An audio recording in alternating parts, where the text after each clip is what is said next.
പള്ളിയിലച്ചന്മാരും യുക്തിവാദികളൂടെ ഭയങ്കര അടി ബഹളം നടക്കുകയാണ്. ആക്ച്വലി ഞാൻ ഈ വിഷയം എടുക്കത്തില്ലെന്ന് പറഞ്ഞാണ്. ഈ മതപരമായ കാര്യങ്ങൾ പറയാൻ പോയി കഴിഞ്ഞാൽ നമ്മൾ നല്ലത് പറഞ്ഞാൽ ഇതുങ്ങൾക്ക് ഇഷ്ടപ്പെടത്തില്ല. നിങ്ങൾ പറയും എനിക്ക് ഭ്രാന്താണെന്ന്, എന്തിന് വെറുതെ ഇവരെ വായിരിക്കണം അയക്കണമെന്ന് വെച്ചാൽ ഞാനിതങ്ങ് വിട്ടുവെച്ച കേസാണ്. പക്ഷേ ഇത് പറയണമെന്ന് എനിക്ക് തോന്നിയത് കൊണ്ട് എടുത്തതാണ്.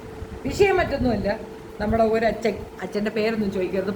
എല്ലാവർക്കും പല രീതിയിൽ ഇടവക വികാരി, മറ്റേ വികാരി, മറിച്ച വികാരി, അങ്ങനെ പല രീതിയിലുള്ള പേരുകളൊക്കെ ഇട്ടിരിക്കുന്നത് കൊണ്ട് തന്നെ കൺഫ്യൂഷൻസ് വരും. ഇപ്പോൾ റീസെൻ്റ്ലി നമ്മുടെ ലിബി ചേച്ചി ഒരു ഇതിട്ടിട്ടുണ്ട്. അപ്പോൾ ലിബി ഇട്ടത് ഞാൻ പോയി നോക്കുമ്പോൾ അവിടെ ഗുസ്തിയാണ്.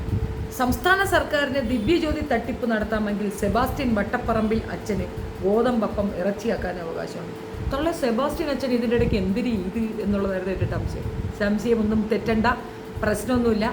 ഇന്ന തീയതികളിൽ, അതായത് കഴിഞ്ഞ ജൂലൈ 28, 27 ആ ഒരു തീയതികൾ, ആ 3 തീയതികളിൽ അടുപ്പിച്ചിട്ട് അച്ഛൻ ഈ സുന ഉണ്ടല്ലോ, നമ്മൾ ഈ കുർബാന കൊള്ളുമ്പോൾ ഒരു വട്ട സാധനമുണ്ട്, അത് യേശുവിൻ്റെ ശരീരമാകുന്നു എന്ന് പറഞ്ഞ കൂടെ തരും. അതിപ്പോൾ ലിബി പറഞ്ഞാൽ കറക്റ്റാണ്, അത് സ്കിറ്റാണ്. എന്ന് വെച്ചാൽ പിന്നെ ഇറച്ചിയും രക്തവും വിൽക്കുന്ന ഒരു സ്കിറ്റ്, അത് അവരുടെ പ്രെയറാണ്. അതിന് ശേഷം അവർ ഒരു അപ്പം പോലെ ഒരു വട്ടത്തിലുള്ള ഒരു വെളുത്ത സാധനമാണ്, അതങ്ങ് എടുത്ത് വായി വെച്ചിരിക്കും. ഇത് യേശുവിൻ്റെ ശരീരമാകുന്നു, പിന്നെ ഇത്തിരി വൈൻ കുടിക്കാത്തത്, അത് യേശുവിൻ്റെ രക്തമാകുന്നു എന്നാണ് പറയുന്നത്. അപ്പം ഇത് ഈ ഒരു സിസ്റ്റത്തിൽ ഒരു കുട്ടിയുടെ കയ്യിലേക്ക് ഇത് കൊടുക്കുന്നു. കുട്ടി ഇത് നോക്കുമ്പോൾ ഇറച്ചിയായി മാറി. അതായത് അപ്പം കൊടുത്തപ്പോൾ അപ്പം ഇറച്ചിയായി മാറി. അടുത്ത പോയിട്ട് ഇപ്പോഴെന്ന് വെച്ചാൽ ഈ വികാരി അച്ഛന്മാരൊക്കെ പണ്ട് മുന്നൊക്കെ ഭയങ്കരമായ അതിശയങ്ങളൊക്കെ കാണിക്കുന്നുണ്ടായിരുന്നു. കന്യാമറിയത്തിൻ്റെ കണ്ണുകളിൽ നിന്ന് ഓയിൽ വരും, രക്തം വരും, അങ്ങനെ കുറേയധികം അതിശയങ്ങൾ കാണിക്കുന്നുണ്ട്. ഇതൊരു തീവ്രമായ അതിശയങ്ങളായിട്ട് ആരും എന്തുകൊണ്ട് ഇത് എടുത്തില്ല, എന്തുകൊണ്ട് ഇത് മീഡിയ അറ്റൻഷൻ കിട്ടിയില്ല എന്നുള്ളത് എൻ്റെ കൺഫ്യൂഷനാണ്. നാലൊരു സൂത്രം കർത്താവിൻ്റെ സൂത്രം. ഏതായാലും ഞാനിതെടുത്തതാണ് നിങ്ങളുടെ മുന്നിൽ കൊണ്ട് അവതരിപ്പിച്ചിട്ടുണ്ട്. അച്ഛൻ ഏതെന്നറിയട്ടെ, സെബാസ്റ്റ്യൻ വട്ടപ്പറമ്പിൽ അച്ഛൻ. വട്ടായി കിട്ടായി വളവനാൽ, ഇതൊക്കെ അവളെ ഞാൻ കളിയാക്കി എഴുതിയിരിക്കുന്നതാണ്. അത് പിന്നെ യുക്തിവാദിയല്ലേ, യുക്തിവാദി അവൾ ഒരു രക്ഷയില്ലാത്ത സാധനം. അപ്പം ഡേറ്റുകൾ ഏതൊക്കെയാണ് നോക്കിയാൽ 2024 ജൂലൈ 21, 28, ഓഗസ്റ്റ് 4. തുടർച്ചയായ 3 ഞായറാഴ്ചകൾ ശവം തീറ്റി ചോരകുടി സ്കിറ്റ്. എന്തൊക്കെ വൃത്തികേടായി ഈ പെണ്ണിങ്ങനെയാണ് കേട്ടോ. ഗോതമ്പപ്പം മനുഷ്യ ഇറച്ചിയാക്കി. ഫാദർ ജോഷി മയ്യാറ്റിൻ അച്ഛൻ യുക്തിവാദി നിരീശ്വരവാദി ഐറ്റങ്ങളെല്ലാം വെല്ലുവിളിച്ചുകൊണ്ട് ഫേസ്ബുക്കിൽ പോസ്റ്റ് ഇട്ടിട്ടുണ്ട്. ആ ഫേസ്ബുക്കിൽ ഇട്ടിരിക്കുന്ന പോസ്റ്റ് അവളോടെ പിൻ ചെയ്ത് വെച്ചിട്ടുണ്ട്, അതൊന്ന് കാണാം. എൻ്റെ പ്രിയ യുക്തിവാദി നിരീശ്വരവാദി സുഹൃത്തുക്കളെ, എന്തിനെൻ്റെ പൊന്നച്ച, എന്തിന് ഈ പണിക്ക് പോയതല്ലേ ഇവറ്റകൾ എടുത്തു വെച്ച് കൊടുക്കുന്നത്? നിങ്ങളുടെ നിരീശ്വര വിശ്വാസത്തിനും യുക്തിവാദ വിശ്വാസത്തിനും ഭീഷണിയാകുമെന്ന് വിചാരിച്ചല്ല ഇന്നലെ ഞാൻ FB-യിൽ ഒരു പോസ്റ്റ് ഇട്ടത്. നിങ്ങളെ അത് വല്ലാതെ വിരളി പിടിപ്പിച്ചു എന്ന് ഞാൻ മനസ്സിലാക്കും. അതിലെ കമൻറ്റുകളിലൂടെ ഞാൻ മനസ്സിലാക്കുന്നു, സംഭവങ്ങളെയും വസ്തുതകളെയും ഇത്രമാത്രം ഭയക്കുന്നവരാണ് നിങ്ങളെന്ന് എനിക്കറിയില്ലായിരുന്നു. മാടവന സെൻറ്റ് സെബാസ്റ്റ്യൻസ് ഇടവക പള്ളിയിൽ തുടർച്ചയായി 3 ഞായറാഴ്ചകളിൽ ദിവ്യബലി മധ്യേ തിരുവോസ്തി മാംസരൂപമുണ്ട സംഭവത്തെക്കുറിച്ചായിരുന്നു പോസ്റ്റ്. അപ്പോൾ അവരിട്ടത് അങ്ങനെയാണ്. അതായത് ഇപ്പം പുള്ളി ആദ്യം പറഞ്ഞതെന്ന് പറഞ്ഞാൽ ഈ തുടർച്ച, അതായത് സഭയിൽ സമാനമായ ദിവ്യകാരുണ്യ അത്ഭുതങ്ങൾ നടന്നിട്ടുണ്ട്, അതിനാൽ കൃത്യമായ നടപടിക്രമങ്ങൾ ഇക്കാര്യത്തിലുണ്ട്. വത്തിക്കാൻ്റെ അറിവോടെ ഇതേക്കുറിച്ച് പഠിക്കാൻ ദൈവശാസ്ത്രജ്ഞന്മാരും ഡോക്ടർമാരും ശാസ്ത്രജ്ഞന്മാരും അടങ്ങുന്ന ഒരു കമ്മീഷനെ ആർച്ച് ബിഷപ്പ് നിയോഗിക്കും. ദിവ്യകാരുണ്യം ശാസ്ത്രീയ പരീക്ഷണങ്ങൾക്ക് വിധേയമാക്കും. അതിൽ കുട്ടിയുടെ രക്തത്തിൻ്റെ സാന്നിധ്യം കാണപ്പെട്ടാൽ അത് അത്ഭുതമെന്ന് പ്രഖ്യാപിക്കപ്പെടാൻ സാധ്യതയില്ല. അതിനാൽ സഭ കൃത്യമായ ഒരു പ്രഖ്യാപനം നടത്തുന്നതുവരെ ഇത് അത്ഭുതം എന്ന രീതിയിൽ പ്രചരിപ്പിക്കുന്നത് ശരിയല്ല. ഇറച്ചി കഷ്ണം കണ്ടായിരുന്നാണ് കേട്ടാ, വട്ടപാത്രത്തിലിരിക്കുന്ന ഇറച്ചി കഷ്ണമാണ്. ഇത് എങ്ങനെ സംഭവിച്ചു എന്നുള്ളതാണ് ഇപ്പോഴേ യുക്തിവാദികളെ അലട്ടുന്ന ഒരു വലിയ പ്രശ്നം. ആക്ച്വലി എനിക്കിത് വലിയ ടെക്നിക്കൊന്നും തോന്നുന്നില്ല. ഇതിൻ്റെ അപ്പുറമൊക്കെ നടക്കും. ഈ നമ്മുടെ ജോസഫ് അച്ഛൻ അല്ല, നമ്മുടെ പിന്നെ കൃപാസന പച്ചൻ ഓരോ ബാലത്തരങ്ങളൊക്കെ കാണിച്ച് ഞങ്ങൾ കണ്ടില്ലേ. 2 അപ്പം കൊണ്ട് അത്രയും പേർക്ക് ആഹാരവും 5-6 അയല കൊണ്ട് അത്രയും പേർക്ക് മീൻകറിയൊക്കെ ഉണ്ടാക്കി കൊടുത്ത മിടുക്കനാണ് അദ്ദേഹം. അങ്ങനെ ഇങ്ങനെ കുറേ കാര്യങ്ങളൊക്കെ നടക്കുന്നുണ്ട്. മിന്നൽ മാത എന്ന് പറഞ്ഞിട്ട് തിരുനെൽവേലി സൈഡിലൊരു മിന്നൽ മാത ഉണ്ട്. മിന്നലടിച്ചപ്പോൾ മാതാവ് ഇറങ്ങി താഴെ വന്നിരുന്നു. ആ മിന്നലടിച്ചപ്പോഴെങ്ങാണ്ട് അത് പൊട്ടി താഴെ വന്ന് വീണെന്ന് പറയുന്നത്. പക്ഷേ പുള്ളിക്കാരേക്ക് ഒരു പ്രശ്നം ഉണ്ടായിട്ടില്ല. ആ പ്രതിമ അതുപോലെയുണ്ട്. അമ്മാതിരി ബെൽറ്റ് മോഡിലുള്ള ഒരു പ്രത്യേക തരം പ്രതിമ. അപ്പോൾ ഇതൊക്കെ നടക്കുന്നുണ്ട്. ഏതായാലും ശാസ്ത്രത്തിനെ വെല്ലുവിളിച്ചിരിക്കുകയാണ് അച്ഛൻ. അല്ല, അച്ഛൻ പറയുന്നതിലും കാര്യമില്ലേ. ഇവിടെ സർക്കാർ തലങ്ങളിൽ ഈ തട്ടിപ്പ് നടക്കുകയല്ലേ, പല രീതിയിലുള്ള തട്ടിപ്പല്ലേ. ദിവ്യജ്യോതി എന്ന് പറഞ്ഞാൽ നമ്മളൊക്കെ വിശ്വസിച്ചിരുന്ന അങ്ങനെയല്ലേ, ദിവ്യജ്യോതി തെളിയും എന്നല്ലേ പറഞ്ഞു. മകരജ്യോതി അങ്ങനെയല്ലേ പറഞ്ഞു. പിന്നീടല്ലേ പറഞ്ഞത് ആദിവാസികൾ കത്തിക്കുന്നതാണെന്ന്. സർക്കാരിനെ പറ്റിക്കാമെങ്കിൽ പിന്നെ അവർക്ക് പറ്റിച്ചൂടെ? അതൊരു ന്യായമായ ചോദ്യമല്ലയോ? സർക്കാർ നല്ല ഫസ്റ്റ് ക്ലാസ് ആയിട്ട് ആളുകളെ പറ്റുകയില്ല. വിദ്യാഭ്യാസം എന്ന് അത്രയധികം ആത്മാഭിമാന ബോധത്തോടു കൂടി കേരളം സമ്പൂർണ്ണ സാക്ഷര കേരളം എന്ന് പറഞ്ഞിട്ട് ഇവിടെയാണ് ഈ ദിവ്യജ്യോതി തട്ടിപ്പ് നടക്കുന്നത്. എല്ലാ വർഷവും വർഷാവർഷം ഈ തട്ടിപ്പ് നടക്കുകയാണ്. അവിടെ എങ്ങനെ പെണ്ണുങ്ങളെ ഏരിയയിൽ എങ്ങനെ കണ്ടു കഴിഞ്ഞാൽ അപ്പം ലവന്മാർ ഓട്ടം തുടങ്ങും. അതൊരു പ്രത്യേകതരം ഓട്ടമാണ്. അടി കൊണ്ടോടൊന്നും പറയുന്നുണ്ട്. ഇനിയിപ്പോൾ എന്തരായാലും ഇത്തരം കാര്യങ്ങൾ അവർ നടത്തുമ്പോൾ എന്താണ് പ്രശ്നം? അവരും നടത്തട്ടെ, ഇവരും നടത്തട്ടെ. എനിക്കൊരു ഡൗട്ടേ ഉണ്ടായിരുന്നുള്ളൂ. അത് ഞാൻ ഒരു അച്ഛനെ വിളിച്ച് ചോദിച്ചപ്പോഴത്തേക്ക് ആ പ്രശ്നം അങ്ങ് തീർന്നു. എന്താ ഡൗട്ടെന്നല്ലേ, സാധാരണ നമ്മളൊക്കെ കാണുന്നതല്ലേ കുർബാന കൊള്ള. ഞാനും പോയിട്ടുണ്ട്. ഞാനും ഈ സെൻറ്റ് ജോസഫ് കോൺവെൻറ്റിൽ പഠിച്ചതായതുകൊണ്ട് എനിക്ക് ഈ കുർബാന കൊള്ളുന്നൊരു പരിപാടിയുണ്ട്. ആക്ച്വലി അത് ആ മതത്തിൽ ആയാൽ മാത്രമേ ചെയ്യാവുള്ളൂന്നുണ്ട്. പക്ഷേ ഇതെന്താ സംഗതി എന്നറിയാൻ വേണ്ടി ഞാനിന്ന് ഏറിയുന്ന കുർബാനയൊക്കെ കൊണ്ടിരിക്കും. ഈ വട്ടത്തിലുള്ള ഒരു റൈസ് പൗഡറിനുണ്ടാക്കുന്ന ഒരു കെച്ച് കേക്കാണ്. അതെടുത്ത് നാക്കി വെച്ച് എറിയുകയാണ് പതിവ്. അപ്പം ഇത് എന്താ ഈ കൊച്ചിൻ്റെ കൈ കൊടുത്തത്? കൈ ഇരുന്നാണല്ലോ ഇത് പെട്ടെന്ന് ഇറച്ചിയായത്. ഈ ദിവ്യ അത്ഭുതം സംഭവിച്ചത് ഒരേ പെൺകൊച്ചിൻ്റെ കയ്യിലാണ്. ആ പെൺകുട്ടിക്ക് തന്നെയാണ് 3 പ്രാവശ്യം ഈ അപ്പം കിട്ടിയത്. ആ കുട്ടിയുടെ കയ്യിൽ ഇരുന്ന് തന്നെയാണ് ഈ 3 പ്രാവശ്യം ഇത് ഇറച്ചിയായിട്ടുള്ളത്. കൊച്ചിനെ പിടിച്ച് ശരിക്കൊന്ന് കുടഞ്ഞ കാര്യം കിട്ടും, അത് വേറെ കാര്യം.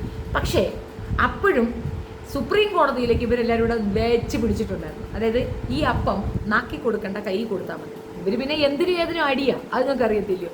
മുമ്പ് നമ്മുടെ ഇവിടെ കോട്ടയത്ത് തന്നെ ബിഷപ്പ് ഹൗസിൻ്റെ അവിടെ കിടന്ന് ഭയങ്കര അടിയായിരുന്നു. എന്താ പറയുക, മുൻ കുർബാന വേണോ പിൻ കുർബാന വേണോ എന്ന് വെച്ചാൽ അച്ഛൻ കുർബാന നടത്തുന്നത് മുന്നോട്ട് നോക്കി വേണോ അതോ പിന്നോട്ട് വേണോ, അതായത് ബാക്ക് കാണിച്ചുകൊണ്ട് വേണോ ഫ്രണ്ട് കാണിച്ചുകൊണ്ട് വേണോ? ഇവർ അടികളാണ്.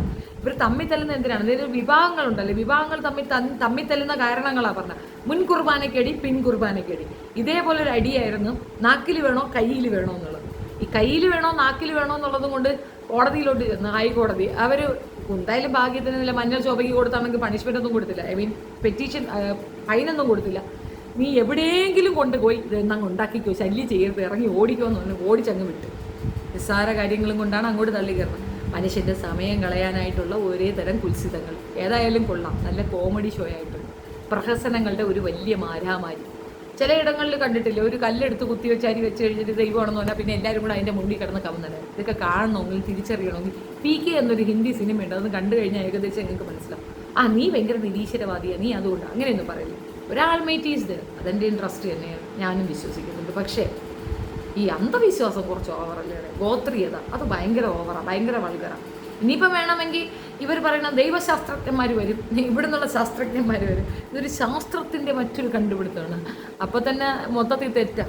ഈ ബൈബിളിൽ പറയുന്നത് ഭൂമി പരന്നം കണ്ടിരിക്കണമെന്നാണ്, ഉരുണ്ടെന്നല്ല പറഞ്ഞത്. അപ്പം പിന്നെ അതൊക്കെ പറഞ്ഞ ഗലീലിയൊക്കെ തൂക്കിക്കൊല്ലുകയും ഒത്തിരി ശാസ്ത്രന്മാരെ വെട്ടിപ്പുത്തി കൊന്നുകളെയൊക്കെ ചെയ്തിട്ടുണ്ട്. ആകെ മൊത്തം വിരുദ്ധങ്ങളുടെ വിരുദ്ധാഭാസങ്ങൾ. ഇവരെ ദൈവപുത്ര ഒരുപാട് കാര്യങ്ങൾ പറഞ്ഞിട്ടുണ്ട്, ദൈവം ഒരുപാട് കാര്യങ്ങൾ പറഞ്ഞിട്ടുണ്ട്. ഇതൊക്കെ ബൈബിളിലുള്ള സാധനങ്ങളൊന്നും അല്ല, തിരുത്തിയിട്ടൊക്കെ ഉണ്ട് പലരും. പോപ്പ് തന്നെ വന്ന് മാർപ്പാപ്പ വന്നിട്ട് പിന്നെ മാപ്പ് പറഞ്ഞ സംഗതിയുണ്ട്, ശാസ്ത്രന്മാരെ കൊന്നുകളഞ്ഞത്. അതും 200 വർഷങ്ങൾക്ക് ഇപ്പുറം, എത്ര 2 തലമുറയ്ക്കിപ്പുറം 4 തലമുറയ്ക്കിപ്പുറവും വന്ന് മാപ്പ് പറഞ്ഞിട്ടുണ്ട്. ഒരു ശാസ്ത്രജ്ഞനെ കൊന്നുകളഞ്ഞു. അയാൾ ഈ ബൈബിളിലുള്ളതെന്നല്ല സത്യം, വേറെ ശാസ്ത്രം വേറെയാണെന്നൊക്കെ പറഞ്ഞ് കാര്യം പറഞ്ഞതിന് അങ്ങനെ കൊന്നു കുഴിച്ചിട്ടിട്ട് ഒരു പതിറ്റാണ്ട് അല്ലെങ്കിൽ ഒരു ഇത് കഴിഞ്ഞിട്ട് ഒരു 100 സെഞ്ച്വറി കഴിഞ്ഞ ശേഷം അടുത്ത ആൾ വന്നപ്പോൾ പക തീരാതെ ഈ ബോഡി കുഴിച്ചെടുത്തിട്ട് ആ എല്ലും കൂടെ ഒന്നും കൂടെ തീയിലിട്ട് ചുട്ടു. അമ്മാതിരി ദേഷ്യമായിരുന്നു ഇവർക്ക്. കാരണം ബൈബിളിനെതിരെ, അവരുടെ വിശുദ്ധ പുസ്തകത്തിനെതിരെയൊക്കെ സംസാരിച്ച് കഴിഞ്ഞാൽ അവർ ചെയ്യാന്ന് പറഞ്ഞാൽ ഭയങ്കരമായിട്ട് ചെയ്തു കളയാണ്. ഇന്ന് അവരൊക്കെ തന്നെയാണ് ഏറ്റവും കൂടുതൽ ഇതുപോലുള്ള പിന്നെ ഹോസ്പിറ്റൽസുകളുടെ അധികാരികളായിട്ടിരിക്കുന്നത്. അവരുടെ മാറ്റം അവരിൽ വന്നിട്ടുണ്ട്. വീണ്ടും അവരുടെ ആ ജനതയെ ഈ പറയുന്ന ഗോത്രീയതയിലേക്ക് നടത്തിക്കൊണ്ട് പോകുന്ന ഒരു വിഭാഗം ഇങ്ങനെയുള്ള വൈദികന്മാരുണ്ട്. വിയർപ്പിൻ്റെ അസുഖമുള്ള ഒരു പ്രത്യേക തരം വൈദികന്മാർ. സത്യത്തിൽ വൈദികന്മാർ എന്തായിരിക്കണമെന്നറിയാമോ? രാവിലെ എഴുന്നേറ്റ് ആ പറമ്പൊക്കെ കിളച്ച് അത്യാവശ്യം കിഴങ്ങോ വല്ലതൊക്കെ നട്ട് വളർത്തി നനച്ച് അങ്ങനെയൊക്കെ പൊതുസമൂഹത്തിന് വേണ്ടി 10 കാര്യങ്ങൾ ചെയ്യുന്നവരായിരിക്കണം. ഇത് പുസ്തകം എടുത്തു വെച്ച് വായിച്ചിട്ട് അതിനെപ്പറ്റിയുള്ള കാര്യങ്ങൾ പറയുന്ന ഒരാളായിട്ട് അവിടെ ഇനി ഒരാൾ ആവശ്യമുണ്ട്. കാലം എത്ര മാറിയിരിക്കുന്നു. ഇതൊക്കെ നമ്മളൊരു പ്രെയർ ഉണ്ടാക്കി ഇത് നെറ്റിലിട്ട് കഴിഞ്ഞാൽ നെറ്റ് തന്നെ ഇരുന്ന് പറഞ്ഞോളും. ഇനിയിപ്പോൾ ഈ പുതിയൊരു അവതാരത്തിൻ്റെയൊക്കെ ആവശ്യമുണ്ട്. ഇവിടെയുണ്ട് പിലോകാലിയ എന്ന് പറഞ്ഞിട്ടൊരെണ്ണം. കോമഡി പീസുകൾ രണ്ടും കൂടെ പറയുന്നത് കേട്ട് ആ ചിരിച്ചെൻ്റെ വയറിളകും. അമ്മാതിരിയത്തെ സാധനങ്ങളാണ് പറയുന്നത്. അപ്പോൾ ഇത് മനസ്സിലാക്കേണ്ടത് പൊതുസമൂഹമാണ്. ഞാനിത് വെറുതെ കേട്ടതുകൊണ്ടൊന്ന് പറഞ്ഞു. എന്തായാലും നിരീശ്വരവാദികളും ഈ പറയുന്ന അച്ഛനും ഭയങ്കര അടിയിലഹളയാണ്. അല്ല, വേറൊരു കാര്യമുണ്ട്, ഇവർക്കിടയിൽ വേറൊരു പ്രശ്നം ഉണ്ടായിരുന്നു. ഈ ലത്തീൻസ് എന്നൊക്കെ പറയണത് കുറച്ച് ബിലോ ഇതാണ്. അത് നമ്മുടെ പൊയ്കയിലപ്പച്ചൻ ഒരു പണി കൊടുത്തില്ലേ, അത് ഞാൻ തന്നെയാണ് ദൈവം, ഇനി വേറെ ദൈവമൊന്നും വേണ്ട, ഞാൻ തന്നെയാണ് ദൈവം, എൻ്റേതായ ഒരു ബൈബിൾ ഇന്നാ പിടിച്ചൊന്നും പറഞ്ഞുകൊണ്ട് അങ്ങേര് തന്നെ സ്വയം വാഴ്ത്തപ്പെട്ട ഒരു ദൈവം, അയാളുടെ കുഞ്ഞുകുട്ടി പരാധീനങ്ങളല്ല പുതിയ തലമുറയിൽ പുതിയ ദൈവങ്ങളുമായിട്ട് അവരോധിച്ചു. പക്ഷേ പ്രശ്നം എന്തെന്ന് പറഞ്ഞു കഴിഞ്ഞാൽ പുള്ളിക്കാരൻ ആ സമുദായത്തിനെ അങ്ങോട്ട് ഉന്നതിയിലേക്ക് കൊണ്ടുവന്നു. അദ്ദേഹത്തിൻ്റെ കൂടെ നിന്നവരൊക്കെ തന്നെ എല്ലാവരും സർക്കാർ ഉദ്യോഗത്തിലും പഠിച്ചവരും ഒക്കെയാണ്. ആ രീതിയിലൊരു നവോത്ഥാനമൊക്കെ കൊണ്ടുവന്നിട്ടുണ്ടെങ്കിൽ ആരെന്ത് കാണിച്ചാലും കുഴപ്പമില്ല. പക്ഷേ പാവപ്പെട്ടവൻ്റെ കയ്യിലിരിക്കുന്ന പൈസ പിടുങ്ങിയെടുക്കാൻ വേണ്ടിയിട്ടുള്ളൊരു പ്രത്യേകതരം കുത്സിതം കാണിക്കുന്നത് കാണുമ്പോൾ പറയണമെന്ന് തോന്നിയത് കൊണ്ട് പറഞ്ഞുവെന്ന് മാത്രം. ഈ പറ്റിലൊന്നും പോയി വീഴരുത്. നിങ്ങൾ വിശ്വസിക്കുന്ന ഒരു ദൈവം നിങ്ങൾക്കൊപ്പം ഉണ്ടെങ്കിൽ തീർച്ചയായിട്ടും നിങ്ങൾക്ക് ആ സപ്പോർട്ട് ഉണ്ടാകും. അതിന് വല്ലവനും കൊണ്ടുപോയി പൈസ എറിഞ്ഞു കൊടുക്കല്ലേ. ഇന്ന സ്ഥലത്ത് കയറിയിരിക്കുന്നവൻ ദൈവമല്ല, അതവരുടെ കപട വിശ്വാസമാണ്. നിങ്ങളുടെ ഉള്ളിലും നിങ്ങൾക്ക് ചുറ്റും നിങ്ങൾക്കൊപ്പവും നിൽക്കുന്നവനാണ് നിങ്ങളുടെ ദൈവമെന്നാണ് എൻ്റെ ഒരു വിശ്വാസം. എനിവേ, ഏതായാലും ലിപിക്ക് സ്ഥിരമായിട്ടുള്ള ഒരു പെറ്റീഷൻ, ഒരു ഇൻഡാസ് കിട്ടാനുള്ള എല്ലാ വകുപ്പും അവൾ അതിനകത്ത് എഴുതി വെച്ചിട്ടുണ്ട്. അത് ഉടനെ കിട്ടുമെന്നാണ് തോന്നുന്നത്. സ്ഥിരം കിട്ടിയാലും മതിയാവത്തില്ല. സ്ഥിരമായിട്ടുള്ള അവളുടെ പരിപാടിയാണിത്. സ്ഥിരമായിട്ട് ഇതിനെതിരെ എതിർക്കുന്നു എന്നുള്ളതാണ്. പിന്നെ ലിബി ആരെന്നുള്ള സംശയം ഒന്ന് തീർത്ത് നിൽക്കാം. കന്യാസ്ത്രീ ആയിരുന്നു, പിന്നീട് അതിനെ ഉപേക്ഷിച്ചിട്ട് പിന്നെ യുക്തിവാദവുമായി നടക്കുന്ന ഒരു ആളാണ്, ജേർണലിസ്റ്റാണ്. അത്യാവശ്യത്തിൽ കൂടുതൽ ഇവർക്കെതിരെ എഗൻസ്റ്റായിട്ട് സംസാരിച്ചിട്ട് ഒരുപാട് രീതിയിൽ പ്രശ്നത്തിൽ പെട്ടിട്ടുള്ള ഒരു വ്യക്തിയാണ്. ഇപ്പോൾ ലിബിയുടെ ഒരു എക്സ്പ്ലനേഷൻ കിട്ടിയിട്ടില്ല. ഏകദേശം പുള്ളിക്കാർത്തി ഇന്നും അത് നിർത്താൻ തയ്യാറായിട്ടില്ല. അത്രയധികം കേസ് വന്നിട്ട് അത് ഫേസ് ചെയ്യുന്നു എന്നല്ലാതെ സ്റ്റോപ്പ് ചെയ്യാൻ പുള്ളിക്കാർത്തി തയ്യാറല്ല. പിന്നെ ഒരു കാര്യമുണ്ട്, ആകെ 2 സഹോദരിമാർ, അതിൽ ഒരുത്തിയെയും കൂടി 2 പേരെയും ഒന്നിച്ചു കൊണ്ടുപോയി ദൈവത്തിൻ്റെ വിളിയുണ്ടെന്നും പറഞ്ഞ് കന്യാസ്ത്രീ മഠത്തിലാക്കി കൊടുത്ത സ്വാഭാവികമായി ഉണ്ടാകുന്ന പ്രതിഷേധങ്ങളാണ്. ഇനി ഒരാൾക്ക് പോലും ആ ചതി പറ്റരുത് എന്ന്. അങ്ങനെ ഒരു വിഭാഗം തന്നെ ഇവിടെ ഉണ്ട് കേട്ടോ. കന്യാസ്ത്രീമാരായത് അത് വിട്ടിട്ട് തനിയെ ജീവിച്ചു പോകുന്നവരുണ്ട്. അവരുടെ വസ്തുവകകൾ പോലും തിരിച്ചു കൊടുക്കാതെ പീഡിപ്പിക്കുന്ന രീതിയും സഭയ്ക്കുമുണ്ട്, സഭയ്ക്കിലേക്ക് പറഞ്ഞു വിട്ട മാതാപിതാക്കൾക്കുമുണ്ട്. സോ കാലാനുസൃതമായ മാറ്റങ്ങൾ ഏറ്റവും ആദ്യം കൊണ്ടുവരുന്നത് ക്രൈസ്തവ മതത്തിൽ തന്നെയാണ്. അവരിതൊക്കെ കൂടെ ഒന്ന് മാറ്റിയെടുത്തെങ്കിൽ നന്നായിരുന്നു. പിന്നീട് ഇത് ഡെവലപ്പ് ചെയ്ത് കൊണ്ടുപോകണമെങ്കിലും കുഴപ്പമില്ല. ചില പ്രാർത്ഥനകൾ നല്ലതാണ്, ചില അന്ധവിശ്വാസങ്ങൾ ചില സമയങ്ങളിൽ നല്ലതാണ്. അമിതമായ വിശ്വാസങ്ങളെ അന്ധവിശ്വാസം എന്ന് പറയും. ഇതൊരു തരം അന്ധവിശ്വാസമാണ്, അമിതമായ വിശ്വാസമൊന്നുമല്ല. ക്രിയേറ്റ് ചെയ്യുന്ന ക്രിയേറ്റിവിറ്റിയോടുകൂടിയുള്ള ഒരു പ്രത്യേകതരം വിശ്വാസങ്ങളാണ്. ഒരു കാരണവശാലും അപ്പം കൊണ്ടുവന്ന് വായിക്കകത്ത് വെച്ചാൽ അത് ഇറച്ചിയാകത്തില്ല. ഇനിയിപ്പോൾ അങ്ങനെയാണെങ്കിൽ പശുവിനെ ആട്ടിനെ ഒന്നും കണ്ടിക്കണ്ട, ഈ ഇറച്ചി വാങ്ങിച്ചാൽ കറി വെച്ചാൽ മതി എന്നല്ല. ഇതിനകത്തുള്ള ടെക്നിക്ക് എന്താണെന്ന് ശരിക്കും പറഞ്ഞാൽ പോലീസാണ് അന്വേഷിക്കേണ്ടത്. അതോടെ തീർന്നോളും കഴപ്പും എന്നേ എനിക്ക് പറയാനുള്ളൂ. Thank you so much.